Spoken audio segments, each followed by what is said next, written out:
आत्मनिर्भर भारत समावेश में बीजेपी कर्मी को गुरुमंत्र देले नेता। ढेंकानाल जिला कामाख्यानगर ऑडिटोरियम ठारे बीजेपी आत्मनिर्भर भारत कर्मी सम्मेलन अनुष्ठित हो जाइछि। सम्मेलन में कामाख्यानगर और परजंग विधानसभा क्षेत्र शताधिक कर्मी उपस्थित थे। कार्यक्रम में संयोजक मातृप्रसाद नंद मंच संचालन करथिले। कामाख्यानगर विधायक शत्रुघ्न जेना, परजंग विधायक विभूति भूषण प्रधान, बीजेपी जिला सभापति रास बिहारी बेहरा, वरिष्ठ बीजेपी नेता प्रेमानंद जेना, पवित्र मोहन विश्वाल समेत बहु पदाधिकारी नेता उपस्थित थे। भारतर यशस्वी प्रधानमंत्री नरेंद्र मोदी आत्मनिर्भरशील भारत गठन सहित स्वदेशी जिनिस व्यवहार को गुरुत्व प्रदान करने कार्यक्रम मुख्य उद्देश्य थिला। एथिरे जिला एमएसएमई अधिकारी द्वारा आत्मनिर्भरशील होगापी सरकार को विभिन्न सहयोग एवं सब्सिडी संपर्क में आलोकपात करथिले। एसहित राज्य और केंद्र सरकार का विभिन्न योजनार सठिक रूपायन किभली होई परिबो विधायक द्वय विस्तृत आलोचना करथिले। एसहित वंदे मातरम को 150 वर्ष पूर्ति उपलक्षे यार गान करने सह भारत पाई एही संगीतर उपादेयता संपर्क में अतिथि माने कहिथिले। आगामी दिन में कामाख्यानगर और परजंग विधानसभा क्षेत्र पर वेदांत नुआ संभावना आनिबा को जाउछि बोली विधायक विभूति प्रधान प्रकाश करथिले। गोटे जगह होछि ए आत्मनिर्भर कर्मशाला रे आम पाखे जो माने अतिथि भाव आज उपस्थित अछंती कामाख्यानगर सम्मान्य विधायक बड़ भाई शत्रुघ्न जेना, परजंगर आमर समस्तंकर प्रिय आदर विधायक श्रीयुक्त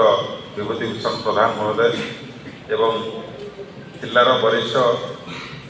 नेता, राष्ट्रीय परिषद सदस्य, जिलार पूर्वतन सभापति, भुवन ब्लॉक पूर्वतन अध्यक्ष बड़ भाई श्रीयुक्त प्रेमानंद जेना महोदय, मत डीआईसी तरफ मत पठाई कि विषय कहवाई धन्य मन करें। सब अवेयरनेस प्रोग्राम करूँ 50 लोक को लेकिन करूँ। आज जहाँ 500 पाखापाखि लोक अच्छा समस्त विषय बुझे पारि निजक धन्य भावुँ से किसी एमएसएमई एक्जिस्टिंग एमएसएमई और नुआ एक्जिस्टिंग मेसीन बढ़ाई पारे कि नुआ मेसीन किसी करें आम जिला ढेंकानाल किसी उन्नति कर मुझे ढेंकानाल जिलार पिला एवं चाहूँगी आम ढेंकानाल केमती बहुत एमएसएमई हो आम आत्मनिर्भरशील हो एवं किसी लोक आउ एम्प्लॉयमेंट एमएसएमई गोटे लिमिट रही जोटा कि धीरे धीरे से बढ़ी बढ़ी चलती। आगुरी मुझे चाकरी कला बेलू 25 लाख था माइक्रो से बढ़ी पड़ेगा 1 कोटी जो मेसीन 1 कोटी लगे एमएसएमई गणा माइक्रो गणा तापर बढ़ी से 2.5 करोड़ रही 2.5 कोटी पर्यटन जो मैंने मेसीन नियोजित करेंगे आम एमएसएमई गणा तेणुक आम भारत सरकार एमएसएमई परिसर को बहुत बढ़े देते। एमएसएमई माइक्रो स्मॉल आउ मीडियम लिमिट होती 150 कोटी पर्यटन 150 कोटी पर्यटन मैंने इन्वेस्टमेंट करेंगे कि 500 कोटी भितर टर्नओवर से मीडियम गणिबे। तो यही योजना अंतर्भुक्त करने छोट छोट यूनिट मान भारत सरकार 2टा भल स्कीम अच्छी। गोटे पीएमईजीपी स्कीम पीएमईजीपी स्कीम रे 50 लाख आम इन्वेस्टमेंट कले तार सब्सिडी आम 35% पाइपर जदि ग्रामांचल करते 35% एवं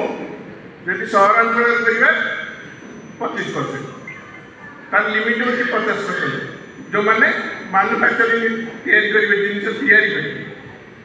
सेवा क्षेत्र में जब किसी आम इन्वेस्टमेंट करवा 20 लाख लिमिट 20 लाख आप परसेंटेज पाई आमर जेहेतु यहाँ पिला अर्बान रूराल जो कैटेगरी रिजर्व कैटेगरी और अनरिजर्व कैटेगरी था किंतु जेहेतु आम आस्पिरेशनल लिस्ट जाऊँगी समस्ते आम रिजर्व कैटेगरी जाऊँ तेणुक अर्बान में 35% छाड़ एवं रूराल 25 अर्बान 25% एवं रूराल 35% छाड़ रही लिमिट रोज 50 लाख 35% 70 लाख 50% एथिरे total project block capital working capital सबुथिरे छाड़ मिलुଛି आउ जेकोसी गवर्नमेंट ऑफ ओडिशा रो स्कीम अछि किबा गवर्नमेंट ऑफ इंडिया रो स्कीम अछि कोथि वर्किंग कैपिटल ऊपर छाड़ नाही जोटा चलती पुंजी जोटा हमर पेमेंट को चलले पे दरकार जो नियति दरकार तारि ऊपर कोनोसी स्कीम रे छाड़ नाही केवल ए गोटिए स्कीम जोथिरे कि चलती पुंजी ऊपर छाड़ रहउछि चलती पुंजी हमर ए प्रोजेक्ट रे यदि मैन्युफैक्चरिंग करबा मैक्सिमम 40% खर्च करबा एवं ब्लॉक कैपिटल मिनिमम 60% रहइबो आ यदि सेवा क्षेत्र रे हम यूनिट करबा ताले 60% रहइबो चलती पुंजी आ 40% रहइबो खाई मिनिमम एते आ एम्प्लॉयमेंट पई माने गवर्नमेंट तर गाइड रखी दैछि जदि हम 3 लाख इन्वेस्टमेंट करछु ताले जण को नियंत्रण रखियो पड़िबो यदि ब्लॉक कैपिटल आम जी मन कर 15 लाख रखा ताले 3 रे डिवाइड कर देबा मिनिमम 5 जन एते इन्वेस्टमेंट करिया पड़ी एटा से कहते प्रधानमंत्री नियुक्ति सृजन कार्यक्रम आम नियुक्ति से दबा निजे इम्प्लॉयमेंट हवा एवं लोकों को नियुक्ति दबा एबे सेमानको एटा सुविधा हो गाँ चिन्हिबो केते जे ए लोक को मु पैसा देबी कि देबी जो मानकर ट्रांजैक्शन आम जो बटन करूजे जहाँ भी बिजनेस करू बा दरमा आसु आम बैंक रखुवा रखुवा हेल्ले बैंक आमको जानव कि नहीं लोकर किसी कारबार चली से देव आमको लोन देवा ये कर जो प्रोजेक्ट करवा आम से प्रोजेक्ट विषय कौन कौन मेसीन रहा के लोक रे कौन रो मेटेरियल लगे से विषय सब भीतर जहाँ अच्छी बढ़ी बुझिकी जावाक पड़ो जी आप प्रोजेक्ट गोटे कर जी टाटा करूँ कि डीएसी करूँ आपड़ से जाइए बुझे पचारिक बुझे और बैंक बैंक कहीपर प्रोजेक्ट विषय किसी न कहीपर बैंक पहुँचा लोन पाई बैंक से आगे रिजेक्ट करदेव कहे लोग किसी जानी नहीं लोन यूनिट बसई बढ़े आम बैंक लोन आ गए भल स्कीम अच्छी जोटा आमर कोविड टाइम माननीय प्रधानमंत्री आरंभ करते पीएमएफएमई योजना prime minister food processing micro food processing enterprise ये सहायता दिगला जो मैंने एक्जिस्टिंग यूनिट अच्छा से पाइपर कि जो नुआ यूनिट करेंगे से भी पाइपर ए लिमिट हो टोटाल प्रोजेक्ट नदी केवल ब्लॉक कैपिटल दौरान मेसीन देवे कि अल्प घर खर्च देवे कि आसवा जहाँ लगे फिक्स एसेट जहाँ लगे पूरा 35% किंतु वर्किंग कैपिटल ना यार सिलिंग रही 10 लाख टका सब्सिडी 10 लाख आसिले आपंकर आडजस्ट हेनी 3 वर्ष से फिक्स कैपिटल